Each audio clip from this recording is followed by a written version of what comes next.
А в Ухте придется заново асфальтировать некоторые участки дорог. Мэр города Магомед Османов высказал претензии по качеству работ. Подробности у Виктории Науменко. Дорожное покрытие на участке улицы Синюкова отремонтировали в начале сентября. С того времени от водителей поток жалоб. Мэр Ухты Магомед Османов поясняет, подрядчики будут переделывать. В этом сезоне треть объемов дорожных работ забраковали по качеству. И оплачивать их не стали.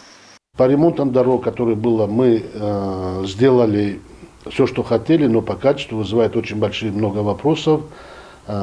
Качество в том числе и по самому составу асфальтобетонной смеси и по качеству укладки. Там в основном все претензии по влагоемкости, то есть асфальт не утрамбован.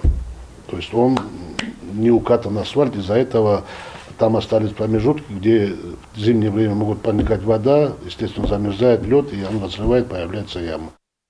Дорожными работами в этом сезоне занимались приглашенный подрядчик из Сосногорска, муниципальное предприятие «Ухта-Спецавтодор». Последние свои обязательства выполнили. По городу были разыграны контракты по асфальту, сделали 3 улицы, также школьные маршруты и ямочный ремонт по всему городу. Колодцы подравниваем.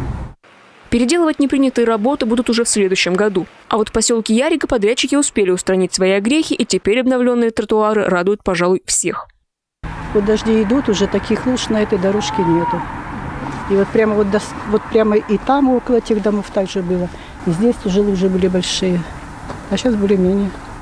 Еще несколько объектов по программе формирования комфортной городской среды у горожан и мэрии нареканий не вызывают.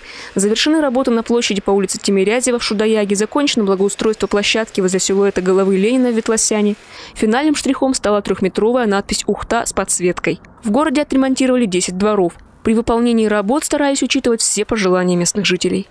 Из 10 дворовых территорий по одной Ленина 26А, там жители просили еще дополнительно сделать стоянку под транспорт. Это 20% от стоимости работ платят жильцы, остальное значит, на счет.